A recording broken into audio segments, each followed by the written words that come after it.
Translation. Sri Sukadev Goswami continued, when the conditioned soul, Jiva, in the form of Maharaj Chitraketu's son, had spoken in this way and then left, Chitraketu and the other relatives of the dead son were all astonished. Thus they cut off the shackles of their affection, which was due to their relationship with him, and gave up their lamentation. Text 13. Niricca gyatayo gyater deham krivochita kriya tachadyur dusjatam jajam sneham sokamoha bayartiham. Translation. After the relatives had discharged their duties by performing the proper funeral ceremonies and burning the dead child's body, they gave up the affection that leads to illusion, lamentation, fear, and pain. Such affection is undoubtedly difficult to give up, but they gave it up very easily.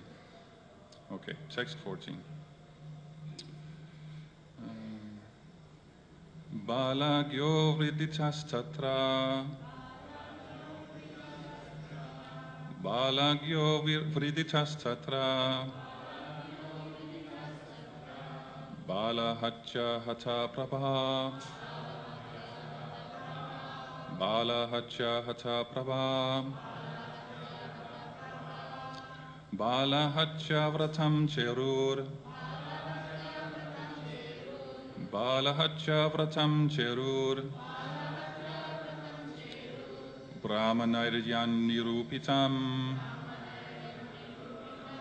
Brahmanayyan nirupitam Yamunayam Maharaja Yamunayam Maharaja Smarancho Dvijabhasitam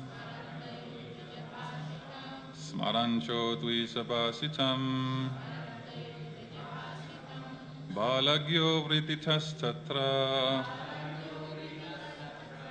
Balahaccha Hata Prabha Balahaccha Vratam Cherur Brahmanayyan nirupitam Yamunayam Maharaja Smarancho Dvijabhasitam Balagyo Vriditastatra Balahaccha Hata Prabha Balahaccha Vratam Cherur Brahmanayyan nirupitam Yamunayam Maharaja Smarancho Dvijabhasitam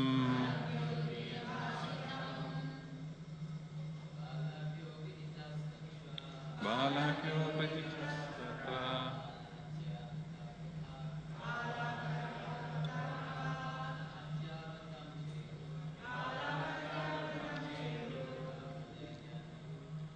Brahmanayyan nirupitam Yamunayam Maharaja Smarancho Dvijabhasitam Balagyo Vriditastatra Balahaccha Hata Prabha Balahaccha Vratam Cherur Brahmanayyan nirupitam Yamunayam Maharaja Smarancho Dvijabhasitam Balagyo Vriditastatra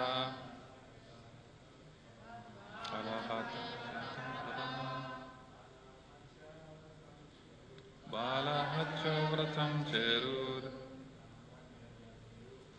Brahmanayyan nirupitam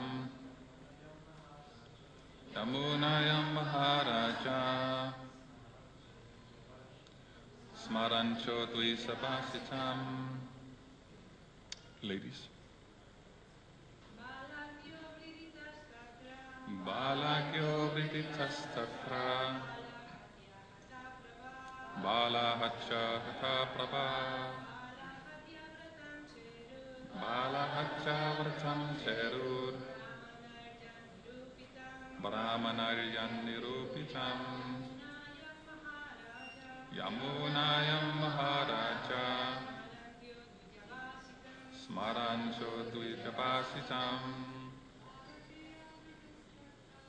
Balakrimushastaya Balahacha Hatha Prabha Balahacha Vratam Cherur Brahmanaryan Nirupitam Yamunaya Maharaja Smarancho Dvijapasitam Alagyo Vritasatra Balahacha Hatha Prabha Balahacha Vratam Cherur Brahmanaryan Nirupitam Yamunayam Maharaja Smarancho Dvijapasitam Balagya, the killers of the child.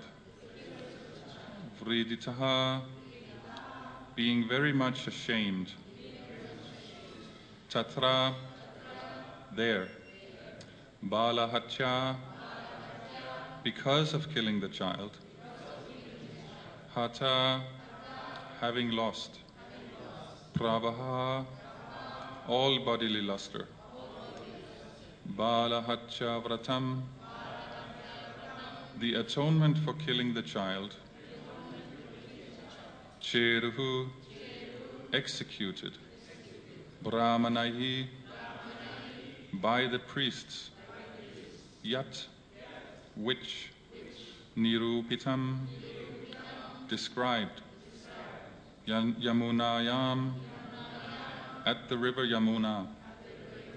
Maharaja, O King Parikit. Smarancha, remembering.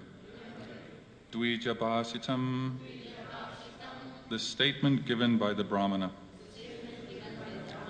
Translation and purport by His Divine Grace, A.C. Bhaktivedanta Swami Srila Prabhupada, Prabhupada Ki. Queen Krichaduti's co-wives who had poisoned the child were very much ashamed, and they lost all their bodily luster. While lamenting, O king, they remembered the instructions of Angira and gave up their ambition to bear children. Following the directions of the Brahmanas, they went to the bank of the Yamuna, where they bathed and atoned for their sinful activities. Purport. In this verse, the word Balahacha Hatha Prabha is to be particularly noted. The practice of killing children has existed in human society for a long time, since time immemorial, but in the days of yore it was very rarely performed. At the present moment, however, in this age of Kali, abortion, killing of the child within the womb, has become very common. And sometimes a child is even killed after birth. If a woman performs such an abominable act, she gradually loses all her bodily luster. Bala Hacha Hatha Prabha. It is also to be noted that the ladies who had committed the sinful act of administering poison to the child were very much ashamed, and according to the directions of the Brahmanas, they had to undergo atonement for killing the child. Any woman who has ever performed such an infamously sinful act must atone for it, but no one now is doing that. Under the circumstances, the women responsible must suffer in this life and the next. Those who are sincere souls, after hearing this incident, should refrain from such child killing and should atone for their sinful activities by taking to Krishna consciousness very seriously. If one chants the Hare Krishna Mahamantra without offenses, all of one's sinful actions are surely atoned for immediately. But one should not commit such deeds again, for that is an offense. Om Ajnanatirmirandasya Jananjana Shalakaya Chakshurunmilitam Yena Tasmai Shri Gurave Namaha Sri Chaitanya Manovistam Stabitam Yena Bhutale Swayam Rupa Kadamayam Dadati Swapadantikam Vanchakalpatarubhyascha kripa sindubhyaiva cha patitanam pavanebhyo vaishnavebhyo namo namaha. Jai Shri Krishna Chaitanya Prabhu Nityananda Shri Advaita Gadadara Shri Vasari Gaura Bhaktavrinda. Hare Krishna, Krishna Krishna, Hare Hare, Hare Rama, Rama Rama, Hare Hare. Hare Krishna. So, a few things are going on here. Maharaj Chitraketu and his family members who were involved in the birth and death of his son are becoming realized and giving up this. It says here, what does it say? Thus they cut off the shackles of their affection, which was due to their relationship with him, and gave up their lamentation. That's verse 12. And in 13 it says, they gave up the affection that leads to illusion, lamentation, fear, and pain. Such affection is undoubtedly difficult to give up, but they gave it up very easily. So what is that they give up? The affection is not actually what they give up. It's the bodily affection, right? The affection that leads to illusion, lamentation, fear, and pain. That's the affection based on the body, based on, this is my son, you know, or she has a son, I don't have a son. This is all based on the body. And this is the instruction that has been given now, is that is illusion. That's illusory. We're eternal spirit souls. We're all children of Krishna. And these are just temporary situations that we're in. So becoming attached to that is bound to end in suffering, because these situations are constantly changing. This material manifestation is constantly changing and constantly degrading. That's the characteristic of the material energy, that it's always ending in destruction, right? So that's what they give up. It's not that, because sometimes we have this idea that liberation or detachment means that we don't care, right? It's just, that's kind of when you have too much of the material suffering as a karmi, then you switch to gyan, then you just give it up, become detached, and you become liberated, and that's just liberating you from all the pain, and supposedly that is happiness. But none of these two actually work. It's just the positive and the negative of two things that actually don't work. So it's not that we give up the affection, it's we give up the attachment to the body as a source of affection. That's our problem when we're in illusion. We think that the body is, or the material energy as such, is producing my happiness. It's not. Krishna is producing happiness. Krishna is happiness. So if we can connect with Krishna, then we can be happy. If we don't, we can't. That's simple. There's no third option. That's just what there is. So what the problem here for Maharaj Chitraketu is, he wants a boy. He feels that this is, and it makes sense from a pious perspective. You know, you need an heir for the kingdom, and, you know, sons are a blessing and such. But this is his desire. This is not necessarily Krishna's desire. And you can see that he has hundreds and thousands of wives and nothing's happening, you know, and still he has this attachment, and he needs to act on it, basically because it's a material conditioning. It's an anartha, right? So finally he gets this son, and then the son dies, you know, and the lamentation comes. So this is not pure devotion. I mean, it may be connected with Krishna, but it's still on his terms. We understand that, you know, we're Sat Chit Ananda. So we're supposed to be happy, Ananda. So then when we join ISKCON, start chanting Hare Krishna, we're supposed to become happy. But that's still selfish. That's still about me. So if you're really an advanced devotee and pure unalloyed devotion, it has nothing to do with you. It has everything to do with Krishna's pleasure. That's the actual Siddhanta, is that whatever pleasure you're feeling is coming from Krishna. It's actually Krishna's pleasure. We're just taking part in it. We don't have anything on our own. We don't have intelligence. We don't have actually karma. It's all being sanctioned by the Paramatma. And the same thing with Ananda, the bliss potency is not ours. So we don't have any claim for it. And the more we claim it for ourselves, or the more we feel entitled to it, the more we suffer, because the more we will be attached to a certain external form, right? So devotion has an external form, so many unlimited different external forms, and then there's the internal form, which is the mood. That's the real devotion.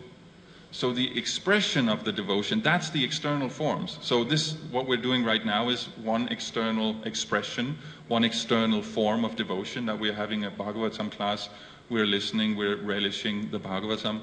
Another external form is having morning program. Another external form is cooking for Krishna. It can be so many things. Whatever you can do for Krishna. That's the external forms. The problem is that when we're in contaminated consciousness, we get attached to those forms. So when the forms change, we don't know what to do. Or we get an idea of this will be good for Krishna, but when it's not happening, instead of just shifting, we become attached to that idea. Why is it not happening? What's wrong here? And usually it's someone else's fault, not because, I'm the devotee, it can't be me, so it must be someone else. And then you have the conflicts. These conflicts are inherent when we're not pure devotees. Actually, you can take it even further and say, even in the spiritual world, there are conflicts, there are compromises. It's not that everything is okay. On one level, it's perfect because it's all about Krishna. But when Krishna goes with the cowherd boys to the fields, is Mother Yashoda crazy about that? No. She would rather he stay with him. But it's not for her sake, it's for his sake, because she knows so many ways of serving Krishna, so she can do all these nice things. Now, the cowherd boys, they can do all sorts of other nice things with Krishna. But she, she's feeling the separation. So the whole idea that the world will be perfect, it comes from actually our Purusha Bhav, our idea that actually I'm in the center. Everywhere I look, there's the world. So I must be in the middle of it. It must be about me, all of it, right? So that is the misconception. It's not meant to be perfect, because then there's no activity. This is the whole rise of impersonal liberation, is the idea that everything will just be perfect and nice and I will be happy and that's going to be it forever. It's just an eternity. But we said Sat Chit Ananda. So Sat, that's the Sat aspect, just existence. But what about the Chit and Ananda? Because Chit means knowledge. Knowledge means activity. You can't have knowledge without activity. That it's quality, so there must be activity. And those activities then are how the Ananda manifests, right? So if we have this impersonal liberation, nothing's happening. You're not even sitting there, because sitting, you require some kind of body to sit where. It's just existence. There is nothing. There is no experience. So how will you be happy? It doesn't actually make any sense. It's just with our tiny brains, we figure out that no, the material energy is the source of my suffering. So then if I remove the material energy, I remove the suffering. But you have to replace it with something else, of course, the spiritual world. Because the vast, eternal, bright light of this impersonal Brahmajyoti liberation, it doesn't actually exist, because Nirguna Brahman, we call it, right? Nirguna as no qualities. But what is eternality? It's a quality, vast or Brahmananda. All the experience itself as a concept is a quality. So you can't, it's a paradox. It doesn't actually make any sense. So if we want to be happy, we have to be on the Brahmabhuta platform. That means situated in Brahman, understanding that everything is connected, everything is one in a sense, but we have to take it further and understand that there is variety within Brahman. And that's how activities go on, and that's how bliss or ananda is experienced. So that all has to do with service. Service means it's not about me. It's not about whether or not I get a son, you know. It's about how can I serve? And it's confusing, you know. We hear often, follow your heart, or Krishna's in the heart, you know. Krishna will reveal within the heart, which is great if you're kind of like on a Paramahamsa level. But for the rest of us, it's very difficult to distinguish between the mind and the heart, because the mind knows us very well and knows all the right things to say and can say it in such a way that we easily get convinced that no, this is actually for the greater good. And Maharaj Chitraketu here is experiencing that he has an attachment to the idea of having a son, and there are many reasons why it would actually be beneficial and good, but it's not happening, it's not being sanctioned. So then for the pure unalloyed devotee would just shift, would just change, okay, then we do something else, but he gets attached. And then, of course, the co-wives, they get jealous because why is she having a son and I'm not having a son? So then the whole thing starts like that, right? It's all because we get attached to these external forms of devotion, the expression of the devotion rather than the mood of devotion itself. If the mood of devotion is there, then whatever opportunity of expression is there, that we will utilize, right? If it's not there, we don't use it. So this whole getting fried out about, oh, I can't surrender because this Prabhu said 5 years ago something to me, and now I don't have any trust in GBC or all nonsense. That's all because we've become attached to the external forms of expression, of expressing our devotion. This is it's a neophyte tendency that you can't actually distinguish between the spiritual, which is the mood of devotion, and then the material, which is the energy that it manifests through, that this becomes one thing. We also see it in the sense that if I have a skill, if I have some kind of skill at cooking, harmonium, whatever it is, that makes me a good devotee. I'm a qualified devotee because I'm a good mridanga player, right? It has nothing to do with that. There's a story with, I think it was Bhaktisiddhanta Saraswati, or maybe Bhaktivinoda Thakur, who one of his favorite singers for leading kirtan didn't actually have a very good voice, but he had so much devotion, you know. So it's not, you know, we're not professional musicians, we're devotees.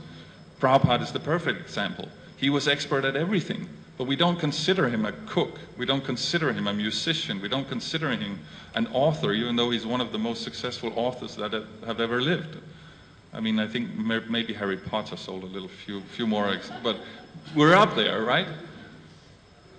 No, we think of him as a devotee. That's what he's just a devotee, because that's the energy that's driving the whole train, and he can do anything. Why? Because the devotee or the devotion is so complete that whatever is there, he deals with it.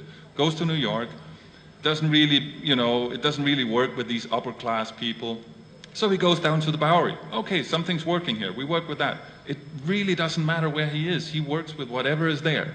So that's why he's writing the books and we're reading them. We are reading them, right?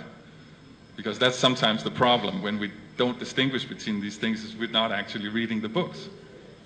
So that's how you get it. You know, by association.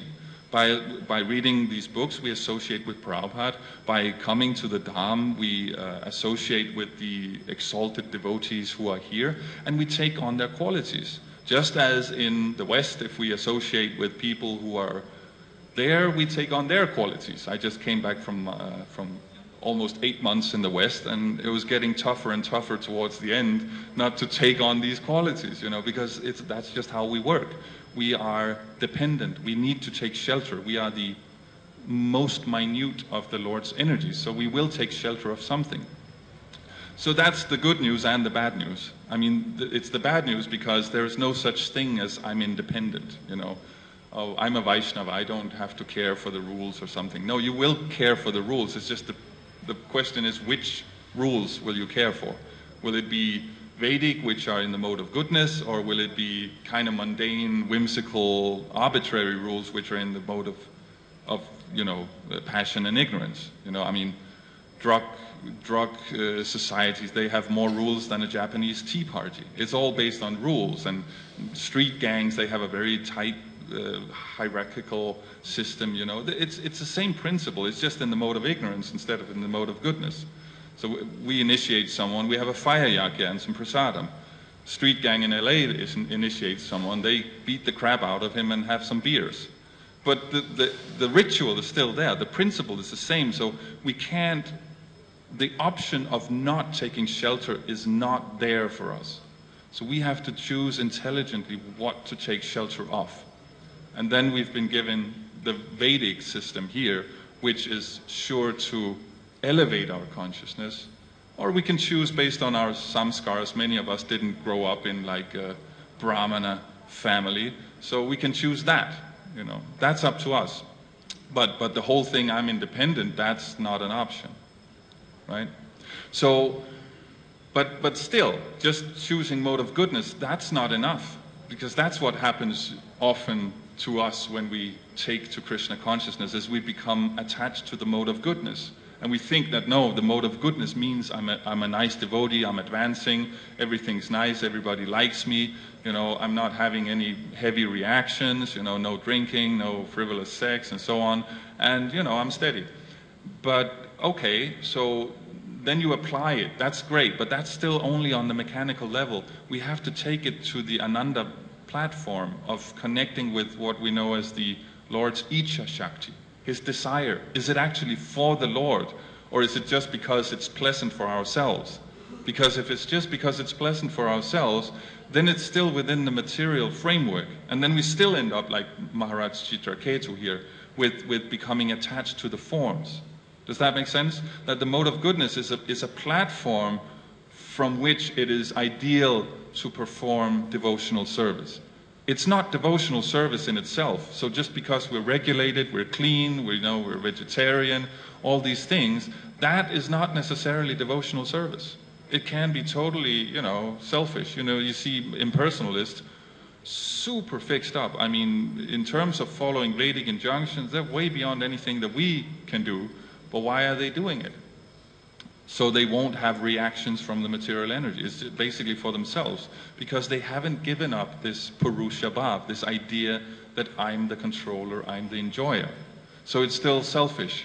So you haven't actually taken that step into devotional service, where it is completely for the Lord, right?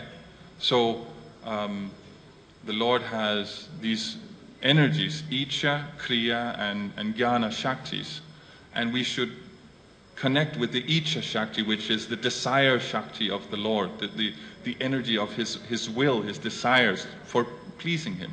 So the Kriya Shakti, that's the mechanical. That's applying the thing and doing the thing, the program, when we have the yagya and all these things.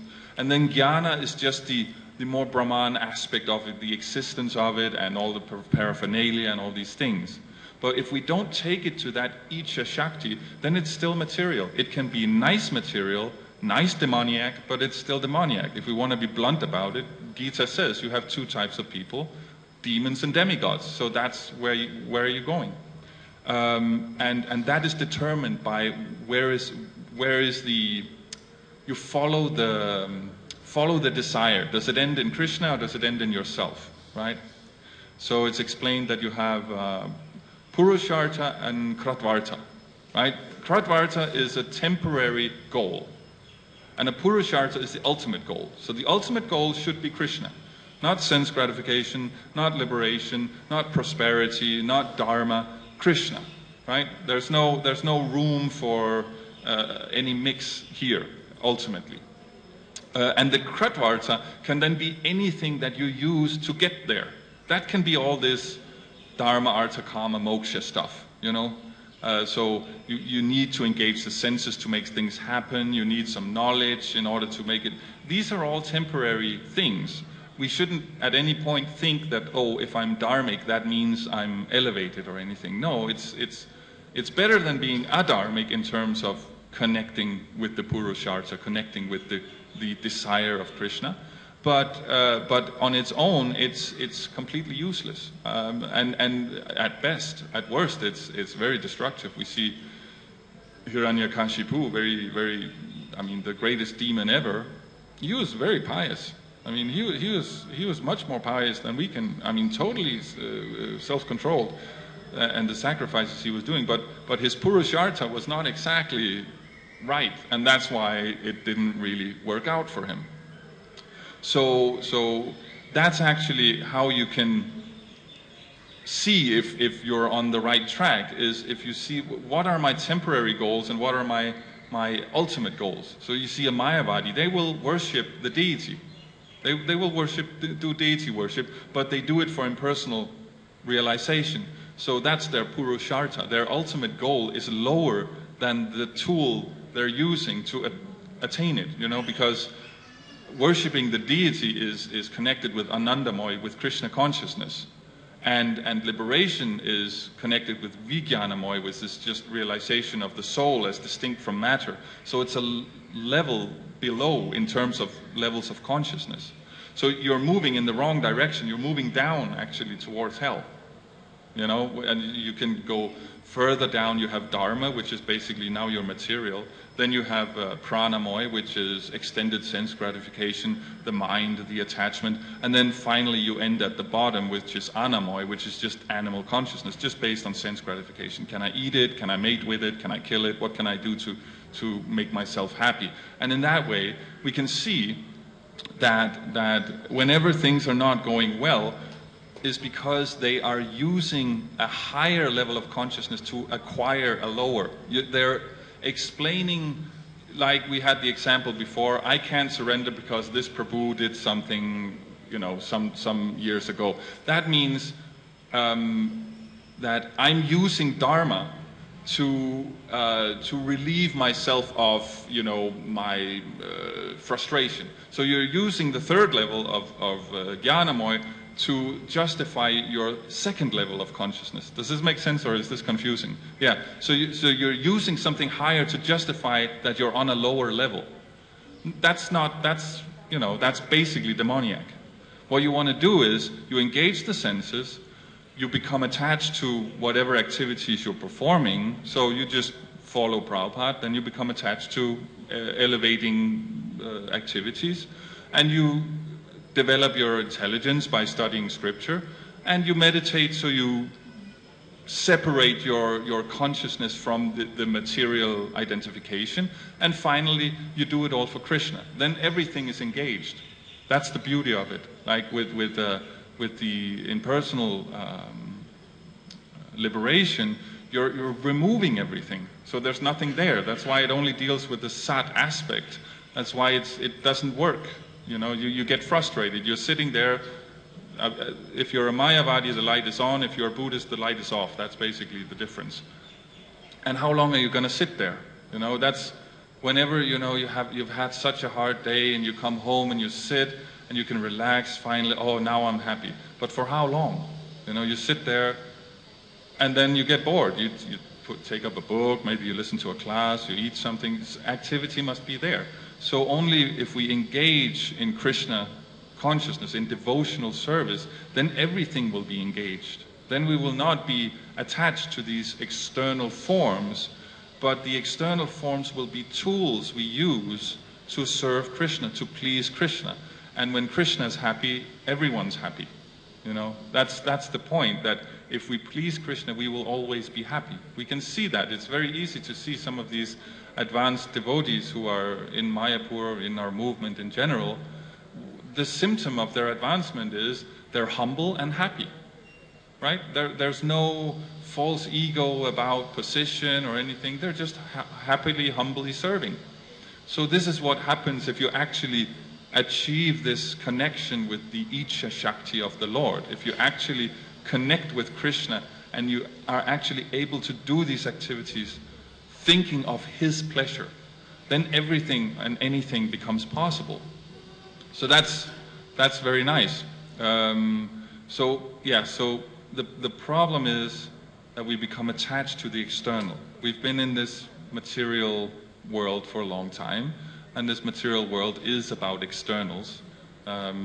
And so we become attached to it, and by associating with that energy, it just draws us in. There's no way around it. But then by willfully surrendering to something higher, we can be pulled out. The problem is usually when we hear the word surrender, we're thinking someone with a bayonet, and it's like, surrender, you know, it's over. Like this, there was one person in New York told me that our words are impregnated with history. So the European and the American history is one of violence and war, right? It's not uncommon that Western countries are in some kind of conflict. So when we hear the word surrender, it's in that context we see it, you know, as we're losing. Actually, that's not really how it's meant to be understood. Surrender means taking shelter. If you're getting Mahaprasad, you're surrendering to Mahaprasad, because you're not having any reservations towards the Mahaprasad, right? You hear a beautiful kirtan, you're surrendering to the kirtan because you don't have any reservations. It's not circumstantial. There are no conditions. You're just surrendering to it.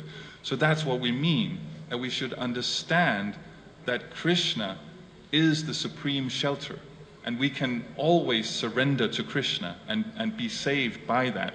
And that's also why it's difficult to give up, meaning the material affection, the attachment to the material forms. But they gave it up very easily. Why? Because they had been given knowledge. You know, they surrender in knowledge. Not that you surrender because you have to, because you will surrender because you have to. At some point, at some point for the drug addict, there are no more drugs, and he will surrender that habit forcefully. Or he could do it willfully. It works better if you do it willfully. So in the same sense, if you develop that knowledge, then you can surrender willfully, and it's very easy. It says right here that it actually is very easy because you understand that there is no value in the material forms themselves. They don't produce any happiness. Fancy car, beautiful women, that does not produce any happiness. It's the idea that it will that drives us. And then that moment when we get it, there's a burst of excitement. Now I will be happy. But then what? A week after, are you still excited and happy? What we see is that material happiness, it becomes less and less and less, and you have to work more and more and more to get it. You know? Like, let's use the example of the drug addict again. They're all chasing the first high they ever got. Any drug addict will say that. It's the first high they're chasing. And they're doing more and more drugs and getting less and less effect out of it. You know? That's anything material has that same principle working. The guy who buys his first Ferrari is excited like anything. When he's a billionaire, he has 20 Ferraris, he gets one more, the taste is gone, you know, it's never coming back. Whereas the spiritual is the other way around. In the beginning, you have to work very hard for it because you have to shift your whole consciousness away from yourself and towards Krishna. But as you get the results, they're eternal. So it becomes easier and easier, and you're getting more and more effect out of it. And at some point, when you become a pure devotee, it's not an effort anymore. It's effortless. It's joyfully performed, as it's described in the Bhagavad Gita. So what we're trying to do is, we're trying to give up that which we cannot hold on to anyway. The material forms, the idea of controlling and enjoying, it doesn't work anyway. So it's very easy to give up if you understand that. That's what they have reached, this position. That it's very easy to give up because you understand that there's nothing there anyway. So there's nothing to give up, actually. And you give that up for something that you can't lose. You give up that which you can't hold on to gain that which you cannot lose. And that is service to Krishna. Whatever you've done in devotional service remains. Even if you somehow slip out of devotional service, you slip back in and you start from where you stopped before. So that's the beauty of devotional service. That's why it's the only actual liberation. The impersonal liberation, it doesn't work. The karmic, I want this form, I want that form, definitely doesn't work. But if you engage in devotional service and you actually do it thinking of Krishna for his benefit, pleasing him, then all of these other things will automatically be taken care of. Does that make sense? So that's what we're trying to do humbly here. So I'm getting close to 8:45, so I'll take some questions now if there are any. Yes. Vasudev Prabhu. Microphone? Oh, here.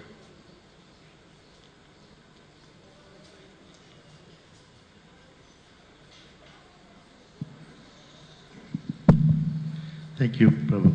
Hare Krishna. We see often new devotees are very enthusiastic. Yes. With time, that enthusiasm often wanes. Yes. You took the example of material things, how this is the nature of material life, to go down. So, what is the conclusion, that devotional service is the same? Excuse me? Why it's the same with devotees? Because it appears to be happening to devotees as well. No, see, devotional service is a process, and one of the secondary results is purification from material consciousness. That means first day Bhakta Jose enters the temple, he's still contaminated. His mind is still contaminated. So he engages in devotional service. He gets the higher taste, and suddenly everything happens very quickly because he gets that higher taste. He doesn't remember having it before. It's still tainted with passion because wow, something's happening. It's based on something's happening to me. So you're still in contaminated consciousness even though you're purifying yourself. Then comes the long haul of the anartha-nivritti stage, where you have to get rid of all these contaminations. And it's like, you open this storehouse and you have a couple of huge boxes there, so you remove them, and then you see the thousands of all other smaller boxes in behind that you have to also get out, And that sometimes is a little bit like, oh God, It's not always. You keep chanting and, and it's just still you're doing these things, and you just keep doing it. Basically, this is because we're still contaminated. Anything in material consciousness, the beginning and the end is usually kind of exciting because something's happening, results are being gained.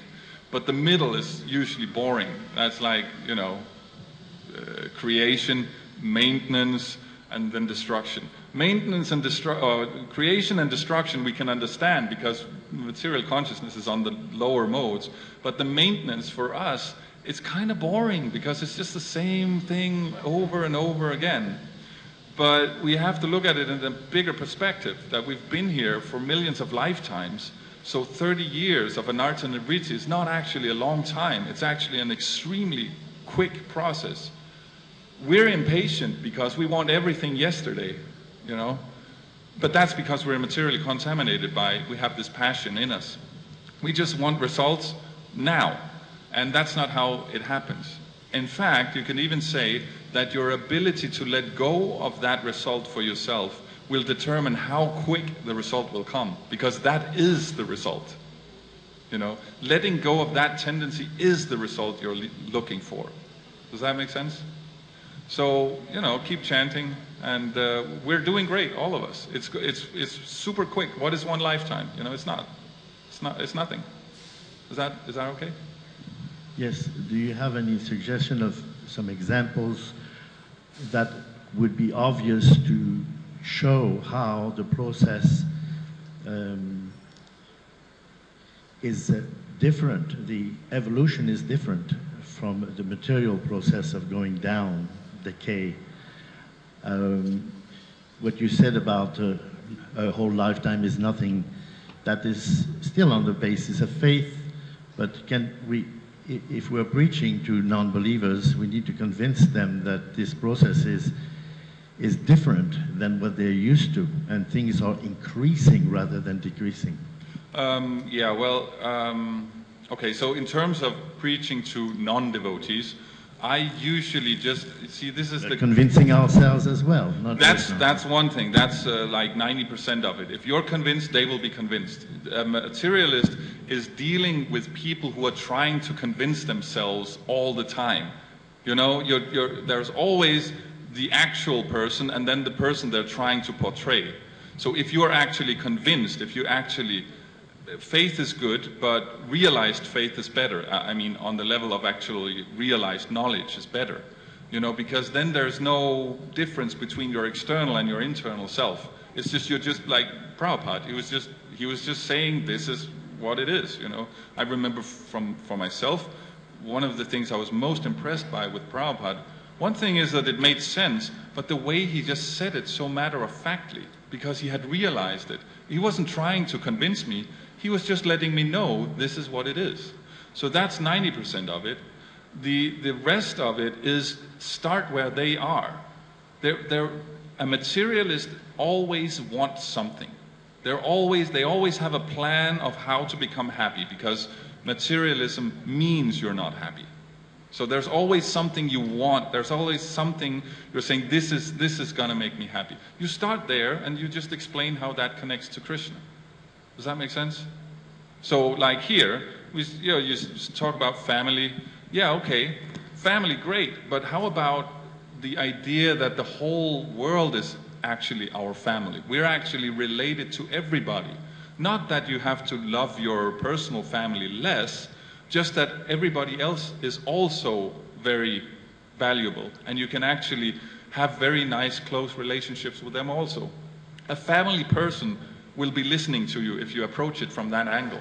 So then you have someone else, businessman, or all about getting it done. Okay, getting it done. If you want money, there is a certain way of doing it. You can't just want it, sit on the couch, watch infomercials, and want to be rich. You have to actually approach it from an intellectual perspective. You have to look at, how does economy work?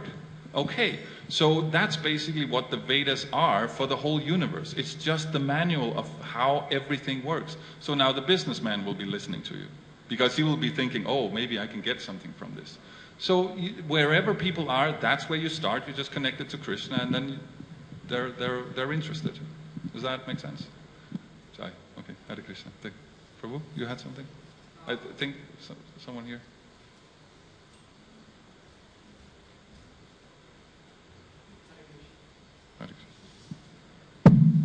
Thank you so much for speaking today. Actually, I feel that you've answered my question. Okay. So, thank you. Okay, well, you're welcome. That was easy. Anyone else? Jai? Yes, Mataji.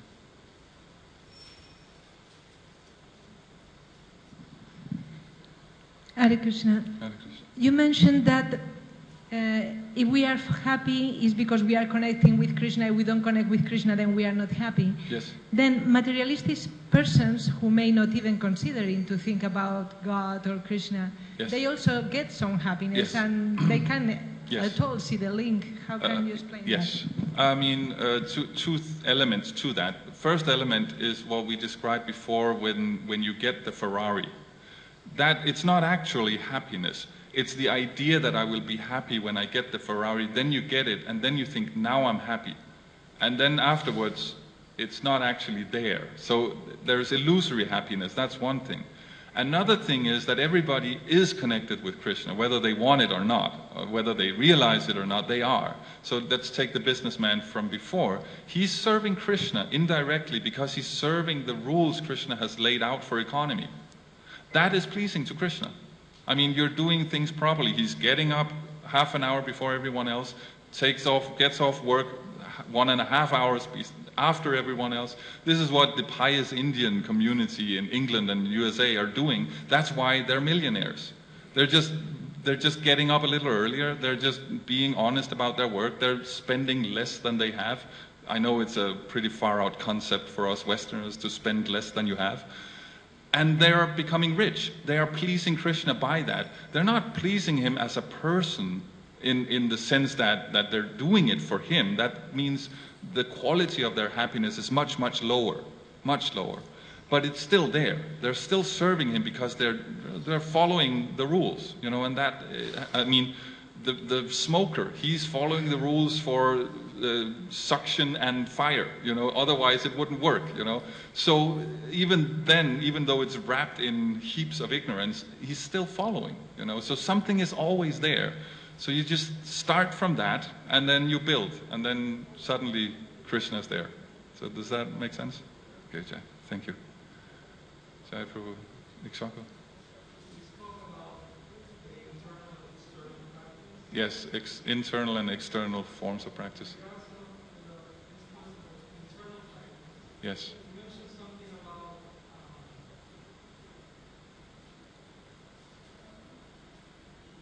Thing about having position and being proud about it. Yes. I have heard, and many times I also thought, have this materialistic view that if somebody has a position, must be proud. Yes. However, we read in Bhagavatam that many of these great, you know, kings and Arjuna, Yudhishthira, etc., Yes. were great something, Brahma, Vyasadeva, etc. Yes. But the mood, you were talking about the internal also. So Yes. how to reconcile? Because also the tendency is that if I don't have position, meaning responsibility, then I must be advanced. That's Yes. automatically implying Yes. that. Yes. So we see that, I mean, often we hear that. So how Yes. to reconcile these two things? How to reconcile? How do you mean? I mean, okay. I mean, first what of does all, real advancement means? yeah, real advancement means that it's not about the external. So whether you have position, you don't have position, that doesn't matter. So you see some of the great personalities in Bhagavatam. I mean, Parikshit Maharaj, it's all about, I mean, it's pretty much about him, you know. He has everything, and then he just gives it up just like that. There's no, I mean, what was Bhaktivedanta Swami's example? He said, I think he said that it took him the time it took him to get out of the temple or the palace. That was the time it took him, and take off the kingly robes, you know. That was the time it took him to surrender it, because mentally, internally, he already had. So that is, from a Vedic perspective, that is your qualification. Your qualification is equivalent to your ability to see it as a service rather than a social position. Regardless what situation you're in, if you see it as a social position, you're not qualified. So even the ascetic or the sannyasi or the babaji, if they, by their position, think that they're superior, they're not qualified. Of course, it's easier to see with the king or the businessman. They're dealing with so much dravya, so much material energy, that it's easier to see how that takes them, you know, for a ride, so to speak. But even the Shudra, you know, or the woman or whatever, if you use it as an excuse, you know, I'm just a Shudra, you know, so therefore I can complain all I want. No, Shudra means you don't complain. If you're in a Shudra position, you complain, you're subhuman. You know, so you lose your qualification if you use it as a social position. So everything has to be seen as service. That's, again, it doesn't matter what form it takes externally. If you connect with the Icha Shakti of the Lord, that it's for His pleasure, then automatically all of these problems, all this that seems so complicated for us, and how do we avoid and how do we reconcile, that is taken care of automatically. If you just think of Krishna, is this pleasing to Krishna? Then who cares about social position, you know? Does that work? Okay, so, thank you. Yes, Pankajangri Babu.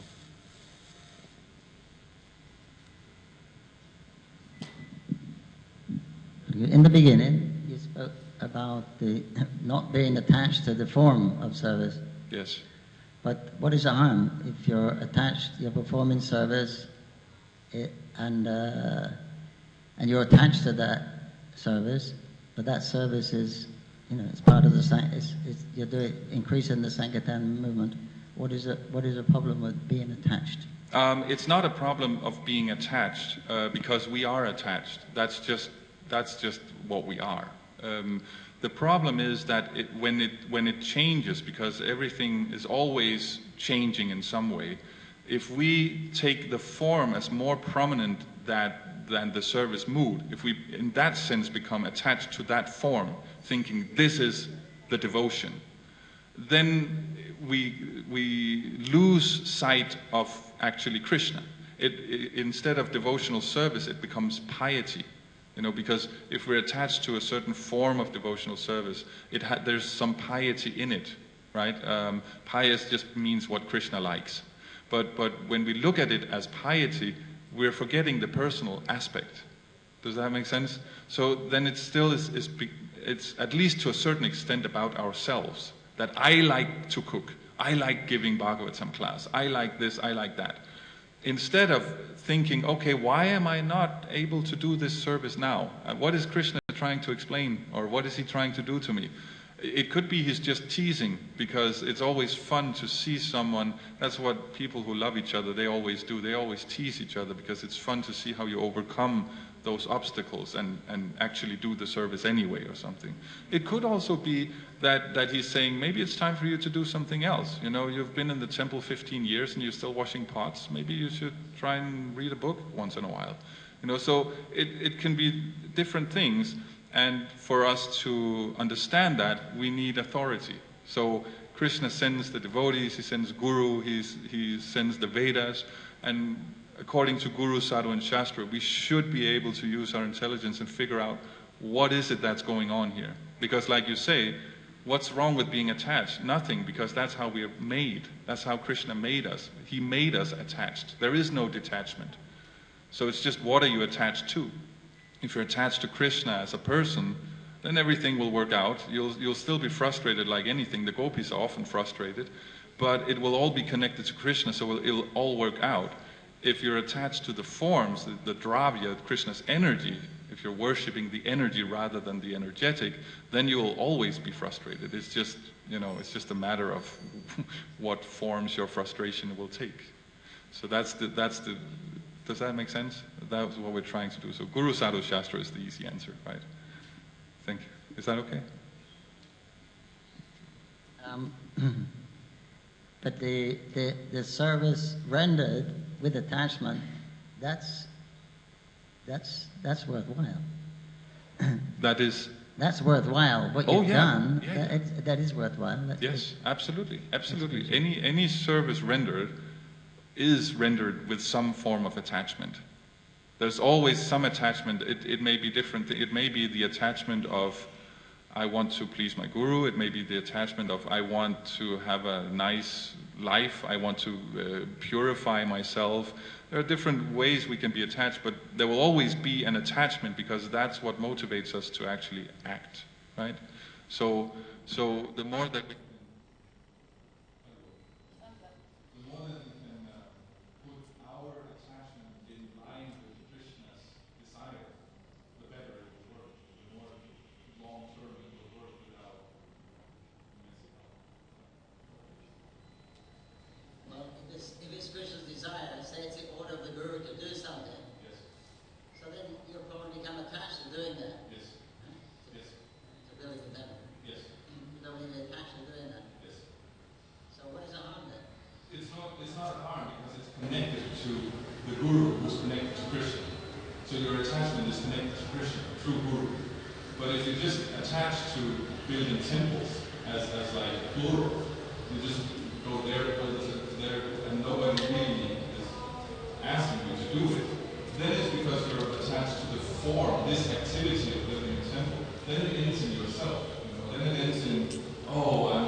What's wrong with that?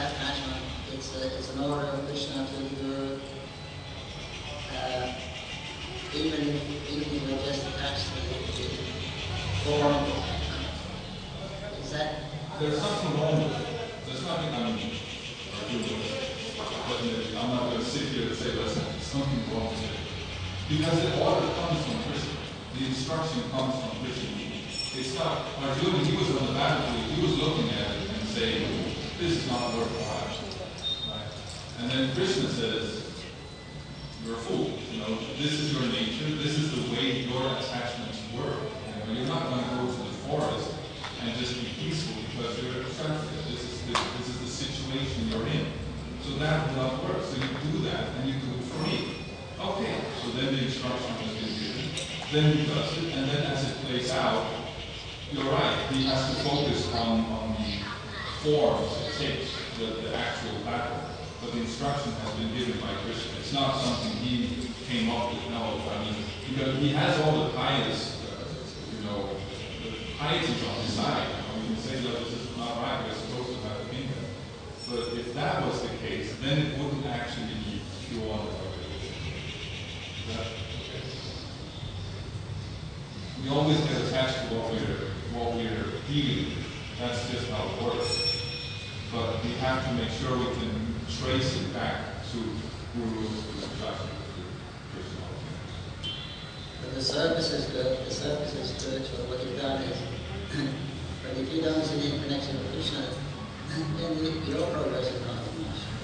Exactly. It'll be very slow if you lose your heart. So anything, even your car, if you're seeing as I have this car so I can go to the temple, then driving the car is a spiritual experience. It maybe it's a nice car because you like cars, but it's still purifying because if you're able to see it in that connection, I'll go, I'll see the deities, I'll pay obeisances, sing the then it just becomes an extension of the devotional service.